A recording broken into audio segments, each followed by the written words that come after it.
Hello guys and welcome to my YouTube channel Vijay Bhadar का vlogs. इस channel में मैं कनाडा के रिलेटेड बहुत सारे वीडियोस है और मेरे एक्सपीरियंस है जो मैं वो शेयर करता रहता हूँ।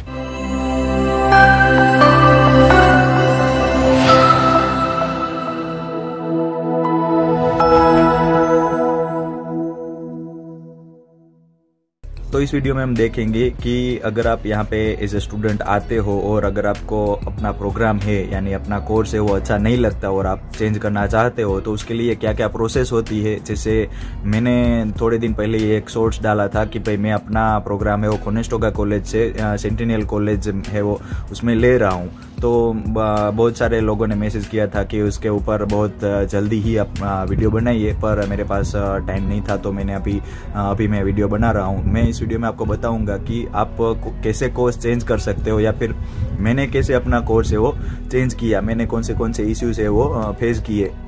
और मुझे कब तक रिफंड मिलेगा, ये सब। तो ज़्यादा कुछ बातें ना करते हुए मैं सबसे सीधा पॉइंट पे आता हूँ कि अगर आपको कोर्स चेंज करना है तो आप यहाँ पे सबसे पहले तो आपकी जो विड्रॉल की जो डेडलाइन है वो आप देखिए कि आपके जो कोर्स में से विड्रॉल ले सकते हो उसकी डेडलाइन कब तक है। और दूसरा आप देखिए कि आपकी रिफंड पॉलिसी कौन सी है, यानी कि रिफंड पॉलिसी में आपको कितना आपका जो फीस का पार्ट है वो आपको वापस मिल सकता है। अगर उसमें आपको आपका प्रोग्राम है वो आपको पता है कि आप ये कर ही नहीं सकते हो और आप अगर अलग प्रोग्राम लेना ही चाहते हो तो आपको थोड़ा सा एडजस्ट करना पड़ेगा, आपको आपकी फीस है वो गंवानी भी पड़ सकती है। जैसे मेरे केस में मुझे अभी इतनी ज़्यादा फीस है वो गंवानी नहीं पड़ी है, मुझे कोनेस्टोगा वालों ने $1500 ही वो डिडक्ट करेंगे जो हम सबसे पहले एडमिशन कंफर्म करने के लिए डिपॉजिट करते हैं वो, और उसके अलावा बाकी सारी फीस है वो मुझे रिटर्न कर देंगे। पर उसमें एक ड्रॉबैक ये है कि वो जो रिटर्न आती है वो फीस वो मुझे 2-3 महीने के बाद मिलेगी। तो सबसे पहले आपको विड्रॉल लेने के लिए आपके प्रोग्राम कोऑर्डिनेटर जो होते हैं, आपके कॉलेज के प्रोग्राम कोऑर्डिनेटर जो अलग अलग कोर्स के लिए अलग अलग असाइन किए होते हैं, उनके साथ आपको मेल पे या फिर वर्बली आपको बात करनी पड़ेगी कि आपको ये प्रोग्राम अच्छा नहीं लग रहा है या फिर आप इस प्रोग्राम में इंटरेस्टेड नहीं है तो आप प्रोग्राम चेंज करना चाहते हो। तो आपको गाइड करेंगे कि आपको आगे क्या करना चाहिए क्या नहीं करना चाहिए, या फिर फिर वो आपको बताएंगे कि आपको इंटरनेशनल एडवाइजर के साथ भी एक बार मीटिंग कर लेनी चाहिए। क्योंकि जैसे ही आप विड्रॉल लेते हो किसी कॉलेज से तो उसके रूल होते हैं कि आप कितने दिनों में दूसरी जगह पे एडमिशन ले सकते हो या फिर नहीं ले सकते हो, आप कनाडा में विदाउट स्टडी कितने टाइम तक रह सकते हो। फिर अगर आपके पास स्टडी परमिट भले ही 1 साल तक वैलिड हो फिर भी आप बिना किसी जगह पे स्टूडेंट होने के बावजूद कितने टाइम तक आप कनाडा में रह सकते हो वो सब आपको इंटरनेशनल एडवाइजर है वो बताएंगे। तो मैंने भी यही सेम प्रोसेस किया कि सबसे पहले मैंने अपने प्रोग्राम कोऑर्डिनेटर से बात की, उन्होंने मुझे बताया कि आप प्रोग्राम में कभी भी आप जो विड्रॉल ले सकते हो, पर उसमें एक पॉइंट होता है कि आप कुछ लिमिट तक यानी कि कुछ डेट्स तक आप अगर उसमें से विड्रॉल लेते हो तो आपकी जो ट्रांसक्रिप्ट आती है यानी कि आपका जो रिजल्ट आता है उसमें विड्रॉल लिखा हुआ आएगा, यानी कि इस बंदे ने या फिर इस लड़की ने इतने टाइम में ही अपना विड्रॉल है वो विड्रॉल की डेडलाइन से पहले ही विड्रॉल ले लिया है। अगर विड्रॉल की डेडलाइन चली गई और उसके बाद आप अगर विड्रॉल लेते हो तो आपकी ट्रांसक्रिप्ट में फेल लिखा हुआ आएगा, और जब आप दूसरे इंस्टीट्यूशन में अपना एडमिशन कराओगे आप और वहाँ पे आप अपनी ट्रांसक्रिप्ट सबमिट करोगे तो वो थोड़ा प्रॉब्लम करा सकता है, क्योंकि आप अगले जो आपका जो करंट कॉलेज होता है उसमें से आप फेल की ट्रांसक्रिप्ट लेके आए हो, इसलिए। तो इस बात का आपको बहुत अच्छी तरह से ध्यान रखना है कि आपको विड्रॉल की जो डेडलाइन है वो और रिफंड की डेडलाइन है वो दोनों चेक कर लेनी है। उसके बाद आता है इंटरनेशनल एडवाइजर से आपकी मीटिंग का। तो आप इंटरनेशनल एडवाइजर के साथ जूम कॉल पे अभी तो चल रही है तो आप जूम कॉल पे या फिर इन पर्सन जाके अगर वो अलाउ करते हैं तो आप इन पर्सन जाके आप उसके साथ मीटिंग फिक्स कर सकते हो। जैसे मेरे केस में मैंने जब इंटरनेशनल एडवाइजर के साथ अपना मीटिंग फिक्स किया तो वो जूम कॉल पे था और उन्होंने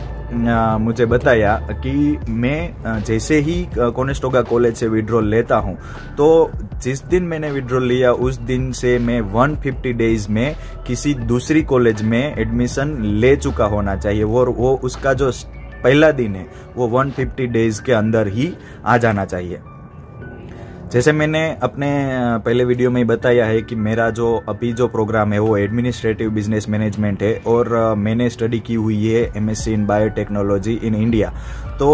ये थोड़ा मेरे जो एक्सपीरियंस या फिर मेरी स्टडी है उससे थोड़ा रिलेटेड नहीं है। वो तो मैंने सिर्फ कनाडा आने के लिए एक कोर्स सिलेक्ट कर लिया था कि भाई ये कोर्स लेके हम कनाडा चले जाते हैं, उसके बाद हम वहाँ पे जाके चेंज कर देंगे या फिर 1 साल कंप्लीट करने के बाद दूसरा 1 साल का कोर्स ले लेंगे, क्योंकि मेरा जो कोर्स था वो 1 ही साल का था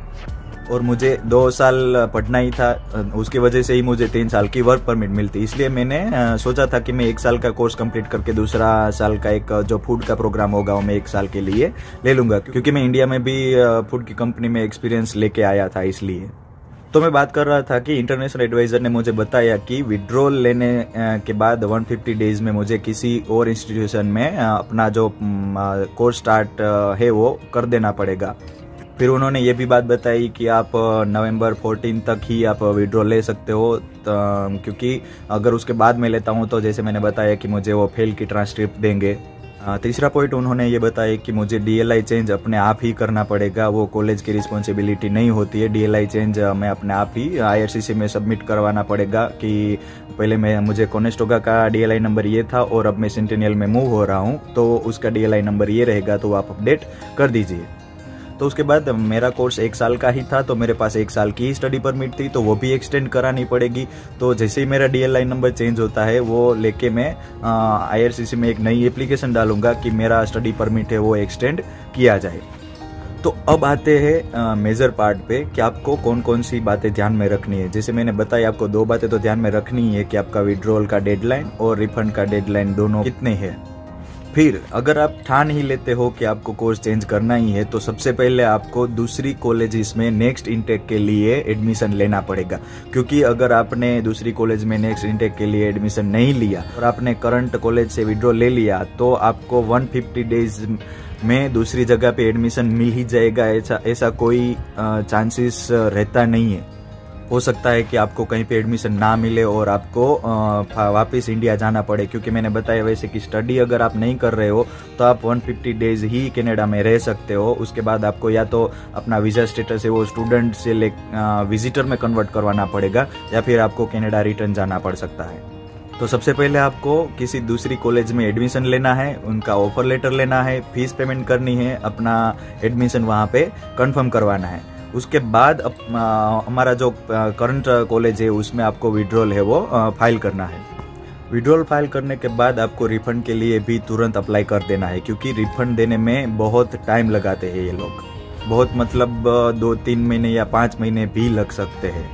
उसके बाद आपको वेट करना है, हर रोज़ अपने मेल चेक करने रहते हैं, क्योंकि उसमें वो क्या पता कब आपकी कोई अपडेट आई हो या फिर कुछ इश्यू हुआ हो जैसे आपका विड्रॉल ना हो पाए या फिर रिफंड ना हो पाए, तो आपको हर रोज़ आपके मेल है वो चेक करने रहे होते हैं। और आपको अपना रिफंड है जैसे ही आपने पहले फीस पेमेंट की होगी जिस तरह से, यानी कि अगर आपने डायरेक्ट ट्रांसफ़र किया है, फ्लाई वायर से ट्रांसफ़र किया है, वेस्टर्न यूनियन से ट्रांसफ़र किया है, तो उसी वे में वो रिफंड भी आपको मिलेगा, उसी अकाउंट में भी मिलेगा जिस अकाउंट से आपने कॉलेज को पे किया है। तो अगर आपने एजेंट थ्रू करवाया है तो एजेंट को भी बोल के रखिए कि भाई मैंने विड्रॉल ले चुका हूँ मैं इस तरह से, तो मेरा रिफंड वापस आएगा आपके अकाउंट में, तो वो आप मुझे बता दे कि भाई कब आएगा, क्या आएगा, वो सब। विड्रॉल आने तक तो आपका जो नई कॉलेज है उसमें आपका एडमिशन भी हो चुका होगा और आपका कोर्स भी स्टार्ट हो चुका होगा, तो उस पर आप पूरा फोकस कर सकते हो। तो ये सारा एक्सपीरियंस था मेरा कोनेस्टोगा कॉलेज से सेंटिनियल कॉलेज मूव होने का। अभी भी मैं इटोबिको में ही रहता हूँ, क्योंकि मेरा कोर्स है वो 10 जनवरी को स्टार्ट हो रहा है, तो मैं जनवरी में जाऊंगा स्कार्बरो रहने के लिए, तब मैं आपको अपना नया घर है वो पूरा टूर करवाऊंगा। अभी मैंने ये अभी जो जहाँ पे रह रहा हूँ उसका भी टूर मैंने करवाया नहीं है, क्योंकि मैं ये सारी प्रोसेस में बिजी था और मेरी पार्ट टाइम जॉब भी चल रही है, तो उसमें भी बिजी रहता हूँ। जब संडे को एक दिन छुट्टी होती है या फिर सैटरडे को छुट्टी होती है तब मैं वीडियोस बना सकता हूँ। अगर आपको इसमें से कुछ भी इन्फॉर्मेशन मिली हो तो आप प्लीज़ मेरे वीडियो को लाइक कर दीजिएगा, शेयर कर दीजिएगा, और आपके कोई क्वेश्चंस हो तो आप कमेंट कर सकते हो। अगला वीडियो आप किस टॉपिक पे चाहते हो वो भी आप कमेंट कर सकते हो, और मेरे चैनल को प्लीज़ सब्सक्राइब कर दीजिएगा, क्योंकि बहुत सारे वीडियोज़ है वो मैं इस चैनल पर लाने वाला हूँ बहुत जल्द। तो चलिए मिलते हैं किसी नए वीडियो में, तब तक के लिए बाय बाय,